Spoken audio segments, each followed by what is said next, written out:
Пописот на населението во 2011 година не е пропаднат, туку законски прекинат, изјави Артан Груби од ДУИ, реагирајќи на постапката на специјалното јавно обвинителство, кое отвори истрага за нереализираниот попис во која се осомничени лидерот на ДУИ Али Ахмети и експремиерот Никола Груевски. Груби таа година беше член на Државната пописна комисија и директен учесник во случајот. Бев сведок на сето тоа што се случуваше таму и на непропорционалното имплементирање на методологијата за попишување на населението, посебно од Државниот завод за статистика, како и пописната комисија на терен и на централно ниво.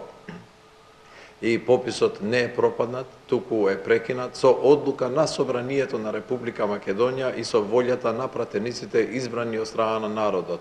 И поранешниот премиер вчера негираше одговорност за прекин на пописот. Ние не ги носиме одвукици за тоа. Ниту сме се договориле, одвукици си ги носат државните органи, односно Државната комисија која што тоа го донела. Обвинителите на СЈ отврда дека Ахмети и Груевски го прекинале пописот за да сокријат факти поради кои тогаш би можеле да ја изгубат власта. Да ги сокријат неповолните факти за демографската и економската состојба на населението во државата, што резултирало со огромно иселување на работоспособното население од Република Македонија.